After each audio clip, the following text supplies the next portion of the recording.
বিসমিল্লাহির রহমানির রহিম। আলহামদুলিল্লাহ। তালিমুন নাহবিয়ের 18 নং ক্লাসে আজ আমরা মুরাক্কাবে বিনাই এর পরিচয় নিয়ে আলোচনা করব। প্রথমে আমরা জেনে নেই মুরাক্কাবে বিনাই কাকে বলে। মুরাক্কাবে বিনাই বলা হয় এমন মুরাক্কাবকে যে মুরাক্কাবের মধ্যে দুইটি ইসিমকে এক করা হয় এবং দ্বিতীয় ইসিমের পূর্বে একটি হরফ ওয়াও লুকায়িত থাকে, তাকে মুরাক্কাবে বিনাই বলে। তাহলে আমরা কি বুঝলাম? আমরা বুঝলাম মুরাক্কাবে বিনাই বলা হয় এমন মুরাক্কাবকে যেই মুরাক্কাবের মধ্যে দুইটি ইসিমকে এক করা হয় এবং দ্বিতীয় ইসিমের পূর্বে একটি হরফ ওয়াও লুকায়িত থাকে। তাহলে দুইটি আলাদা আলাদা ইসিম, যে দুই ইসিমকে এক করা হবে এবং দ্বিতীয় ইসিমের পূর্বে একটি হরফ ওয়াও লুকায়িত থাকবে। এটা 11 থেকে 19 পর্যন্ত যে সংখ্যা আছে সে সংখ্যার ক্ষেত্রে এটা ব্যবহার হয়।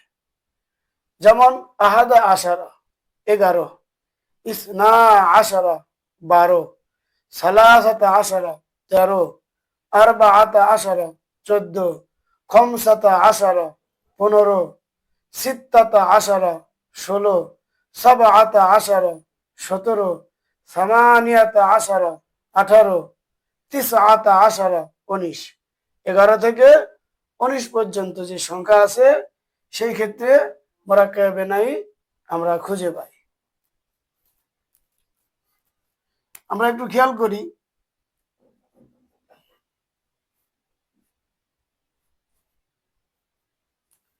আহাদা আশারা এটা একটা ইসিম, এটা একটা ইসিম, দুইটা ইসিম এখানে এক হয়েছে, যেটা দাঁড়িয়েছে 11। আহাদা মানে 1, আশারা মানে 10, 1 10 1 11, 1 আর 10 যোগ করলে কত হয়? 11 হয়। এটার আসলে কি ছিল? আহাদু আশারুন, আহাদুন মানে 1, আশারুন মানে 10। এখন এই ওয়াওকে কি করা হবে? বিলুপ্ত করা হবে। বিলুপ্ত করার পরে এই 1 এবং 10 এই দুই ইসিমকে একত্রিত করা হবে। দুই ইসিমকে কি করা হবে? একত্রিত করা হবে। তাহলে কি হবে? আহাদুন,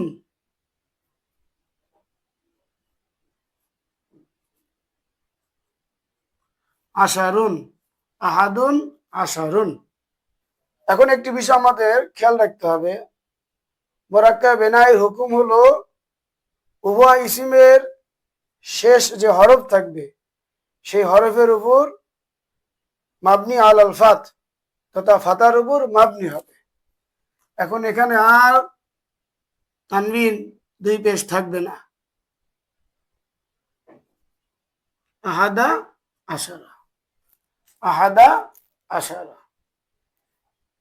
ইসনানে ছিল, নুন এখানে পড়ে গেছে, ইসনা আশারা, ইসনা আশারা। এটা নিয়ে আমরা ভিন্ন আলোচনা করতেছি। সালাসাতু আশারুন, এখানেও একই নিয়ম, ওয়াওকে বিলুপ্ত করে দুইটি ইসিমকে এক করা হবে এবং উভয় ইসিমের শেষ অক্ষরের উপর মাবনি আলাল ফাত, ফাতার উপর মাবনি হবে। সালাসাতা আশারা, আরবাআতা আশারা, আরবাআতু আশারুন ছিল। খামসাতা আশারা, খামসাতু আশারুন ছিল। সিত্তাতা আশারা, সিত্তাতু আশারুন ছিল। সাবআতা আশারা, সাবআতু আশারুন ছিল। সামানিয়াতা আশারা, সামানিয়াতু আশারুন ছিল। তিসআতা আশারা, তিসআতু আশারুন ছিল। আহাদু আশারুন যেমন ভাবে আহাদ আশারা হয়েছে, বাকিগুলো ঠিক তেমনি ভাবে ওয়াও বিলুপ্ত হয়ে দুইটা ইসিম একত্রিত হবে এবং উভয় ইসিমের শেষ অক্ষরের উপর মাবনি আলাল ফাত তথা ফাতার উপর মাবনি হবে।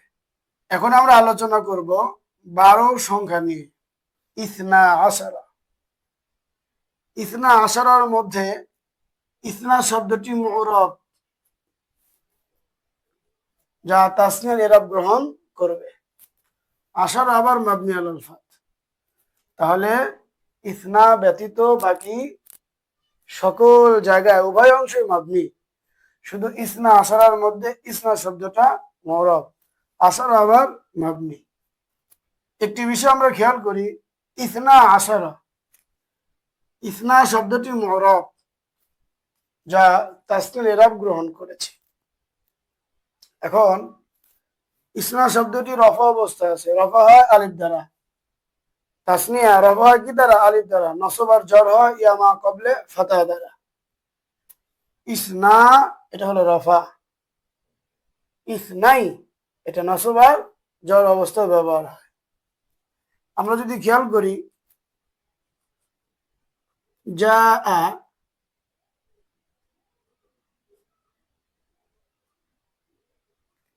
ইসনা আশারা তালিবান, এটা কিন্তু রফা অবস্থা ফাইল হিসেবে ব্যবহার হয়েছে। আমরা জানি তাসনিয়ার মধ্যে যে নুন আসে, সেই নুনটা ইজামতের সময় হজব হয়ে যায়।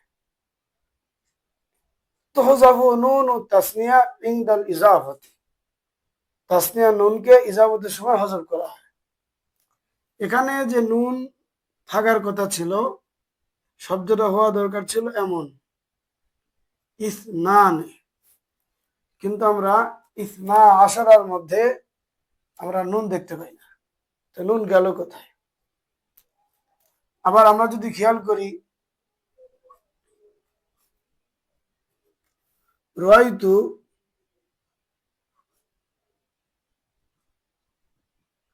ইসনাই আশারা তালিবান, ইসনাইনে নুন থাকা দরকার ছিল, কিন্তু নুন এখানেও নাই। আবার যদি আমরা জর অবস্থা খেয়াল করি, এটা তো রফা অবস্থা, এটা হলো নসব অবস্থা। এখানে রফা অবস্থা, এখানে নসব অবস্থা। জর অবস্থা যদি আমরা খেয়াল করি, মারারতু বিসনাই আশারা তালিবান, এখানেও বিসনাইনে নুন থাকা দরকার ছিল। যা হোক, রফা অবস্থা হোক, নসব অবস্থা হোক আর জর অবস্থা হোক, আমরা নুন দেখতে পাচ্ছি না। তাসনিয়া নুন কখন হজফ হয়? এটি পরিষ্কার একটি নিয়ম আছে। তুহজাফু নুন ও তাসনিয়া ইনদাল ইজাফাতি, ইজাফতের সময় তাসনিয়া নুনকে হজফ করা হয়। তাসনিয়া যখন মুজাফ হবে, তখন তার নুন বিলুপ্ত হয়ে যাবে। তাহলে এখানে নুন কিভাবে বিলুপ্ত হলো? এটা একটি গুরুত্বপূর্ণ বিষয়। এটার অনেকগুলো আলোচনা আছে। সহজ একটি বিষয় হলো ইসনা মুজাফ আশারা মুজাফ ইলাই, ইসনা মুজাফ আশারা মুজাফ ইলাই। আসলে ছিল ইসনানে আশারা, ইসনানে আশারা, ইজামতের কারণে নুন বিলুপ্ত হয়ে গেছে, এই জন্য এখানে আমরা নুন দেখতে পাই না। রাইতু ইসনাই আশারা তালিবান, এখানেও ইসনাইনের মধ্যে যে নুন ছিল, সেটা ইজামতের কারণে বিলুপ্ত হয়ে গেছে। মারারতু বিসনাই আশারা তালিবান, বিসনাই এটা আসলে ছিল বিসনাইনে, এখানেও নুন ইজামতের কারণে বিলুপ্ত হয়ে গেছে। তাহলে আমরা যা ইসনা আশারা তালিবান, রাইতু ইসনাই আশারা তালিবান, মারারতু বিসনাই আশারা তালিবান, এখানেও ইজামতের কারণে নুন বিলুপ্ত হয়ে গেছে। যা হোক, যা ইসনা আশারা তালিবান, এখানে ইজামতের কারণে নুন বিলুপ্ত হয়ে গেছে, আসলে ছিল ইসনানে। রায়তু ইসনাই আশারা তালিবান, এখানেও ইজামতের কারণে নুন বিলুপ্ত হয়ে গেছে, আসলে ছিল ইসনাইনে। মারারতু বিসনাই আশারা তালিবান, এখানেও ইজামতের কারণে নুন পড়ে গেছে, আসলে ছিল বিসনাইনে। আরেকটা বিষয় খেয়াল করি, মুরাক্কাবে বিনাই কিন্তু শুধুমাত্র সংখ্যার মধ্যে সীমাবদ্ধ নয়, সংখ্যার বাহিরেও ব্যবহার রয়েছে। যেমন আমরা দেখতে পাই লাইলা নাহারা, এটা মূলত কি ছিল? লাইলু ওয়া নাহারুন ছিল। এখানে লাইলুন একটি ইসিম, নাহারুন একটি ইসিম। লাইলুন মানে রাত, নাহারুন মানে দিন।